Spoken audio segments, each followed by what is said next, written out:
আজকে না প্রচুর কাজ করেছি। তার মধ্যে সারাদিন কারেন্ট ছিল না। সেই সাথে মোবাইলের চার্জও ছিল না। এই যে ঘুম থেকে উঠেই দেখি কারেন্ট নেই, আর মোবাইলের মধ্যে দেখি চার্জও নেই। চার্জ নেই বলতে 12% চার্জ ছিল। আর আমি তো প্রত্যেকদিন ঘুম থেকে উঠে সকালবেলায় মোবাইলটাকে চার্জে দিই। তবে আজকে ঘুম থেকে উঠেই দেখি কারেন্ট নেই। সেই সাথে এই 2 দিন ধরে প্রচণ্ড গরম দিচ্ছে, কি বলবো তোমাদের। আমাদের এদিকে তো বৃষ্টি হচ্ছে না সেরকমভাবে, কিন্তু কলকাতার দিকে নাকি অনেক বৃষ্টি হচ্ছে। তো কলকাতা শহরে নাকি প্রচুর জল উঠেছে, আর মানুষের বাড়িঘরেও নাকি অনেক জল উঠেছে। তো শুনে অনেকটাই খারাপ লেগেছে। তো যাই হোক, এদিকে দেখো আমি আবার এটাও শুনেছি যে দুর্গাপূজার সময় নাকি অনেক বৃষ্টি হবে, আমাদের এদিকেও বৃষ্টি হবে। কিন্তু দেখো, বছরে একবার পুজো আসে, তো পুজোর সময় যদি বৃষ্টি থাকে অনেকটাই কিন্তু মনটা খারাপ হয়ে যায়, তাই না বলো? কারণ সবাই কিন্তু এই যে একটা বছর অপেক্ষা করে এই পুজোর সময়, কত কেনাকাটা, কত সাজগুজের ব্যাপার। এই সময়টায় যদি বৃষ্টি থাকে কেমন লাগবে বলো? সবারই কিন্তু মনটা খারাপ থাকবে, তাই না? তো এবারও যখন শুনেছি বৃষ্টি থাকবে, মনটা কিন্তু খুব খারাপ হয়ে গেছে। তো যাই হোক বন্ধুরা, গুড মর্নিং সবাইকে। কেমন আছো সবাই? আশা করছি রাধা মাধবের কৃপায় সবাই ভালো আছো। জানো বন্ধুরা, আজকে না আমি অনেক কাজ করেছিলাম। তো সেটা তোমাদের সাথে শেয়ার করতে পারিনি, কারণ আমার মোবাইলে একদমই চার্জ ছিল না। তো যেইটুকু চার্জ ছিল সেইটুকু চার্জের মধ্যেই চেষ্টা করেছি একটু তোমাদের সাথে শেয়ার করতে, কিন্তু সমস্ত কিছু শেয়ার করতে পারিনি। তো লাস্ট পর্যায়ে কিন্তু কোনো কিছুই শেয়ার করতে পারিনি। এতটা 4% যখন হয়ে গেছিলো মোবাইলে, তখন আর কিন্তু ভিডিও ধারণ করার ক্ষমতাটাই মোবাইল হারিয়ে ফেলেছিল। তখন আর চেষ্টা করেও আমি কোনো ক্লিপ নিতে পারিনি। ভেবেছিলাম একদম ছোটো করে ক্লিপগুলো দেখাবো, কিন্তু কোনোভাবেই সম্ভব হয়নি। আর একটা দিকে ভেবে কিন্তু খুশি হয়েছিলাম কি, আজকে মোবাইল ধরার কোনো ব্যাপার ছিল না। আর আমি কিন্তু দৌড়ে সারাদিন কাজ করে নিতে পেরেছিলাম।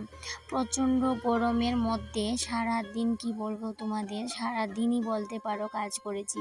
ঘরের কাপড় চোপড় ধোয়াধুয়ি থেকে শুরু করে বিছনা, মশারি, চাদর, বেডশিট, ছেলের ড্রেস, হাজব্যান্ডের ড্রেস, মানে কি বলবো, সমস্ত জিনিস পরিষ্কার করেছি।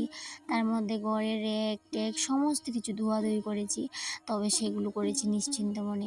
একদিকে মনে কোনো চিন্তা ছিল না, যে ক্যামেরা ধরার একটা চিন্তা থাকে অন্যদিন, সেই চিন্তাটাও নেই।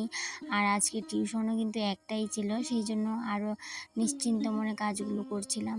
আর একটাই কথা ভাবছিলাম, দেখো অন্যদিন আমি ক্যামেরা ধরারও কিন্তু একটা ব্যাপার থাকে, কিন্তু আজকে যেহেতু মোবাইলে চার্জ নেই আর কারেন্টও নেই, কি বলবো তোমাদের, মানে নিশ্চিন্ত মনে আমি কাজ করেছিলাম। আর এই যে কাজের খালি শুরুয়াত করেছি। তো প্রথমেই ভেবেছিলাম যে একটা হালকা, যেহেতু বিছানার মধ্যে একটা কম্বল থাকে সবসময় আমাদের, সেই কম্বলটাকে ধুয়ে দেব। তবে অবশ্য হাজব্যান্ড যখনই বেরোচ্ছিলো তখনই আমাকে না করে গিয়েছিল যে কম্বলটাকে ধুতে হবে না, কিন্তু আমি বললাম না, আজকে আমি সমস্ত কিছু ধুয়ে দেবো ঘরের। আর তোমাদের সাথে তো সেগুলো শেয়ার করতে পারিনি সবগুলা। এই যে বললাম মোবাইলে চার্জ ছিল না। এদিকে দেখো, যেহেতু কম্বলটা ধুয়ে দেবো তাই জন্য একটু গরম জল করে নিয়ে আসলাম। আর সকালের কাজগুলো তো সেরে এসেছি, ঘরের যে কাজগুলো টুকিটাকি থাকে বাসি কাজগুলো সেরে চা খেয়ে চার বাসন কুসন সমস্ত কটা ধুয়ে দিয়ে যে চলে আসলাম এদিকে কাজ করতে। আর আজকে জানো বন্ধুরা কি হয়েছে, শুধুমাত্র ডাল ভাত রান্না করেছি, আর কোনো কিছু রান্না করিনি।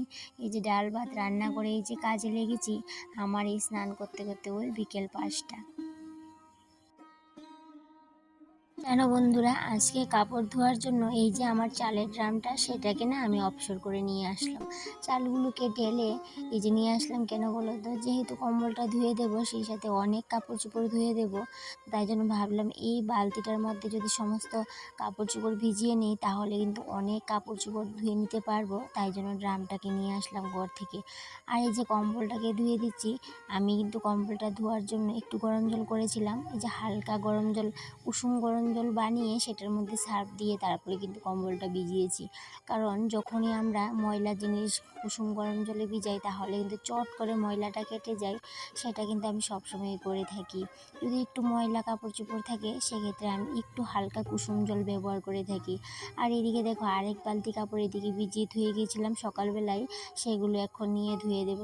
আজকে আমি প্ল্যান মাফিক কোনো কাজই করিনি। প্রথমে ভেবেছিলাম শুধুমাত্র ব্ল্যাঙ্কেটটাকে আর শুধু বিছানার চাদরটা আর মশারিটা আর বালিশের উষারগুলোকে ধুয়ে দেব।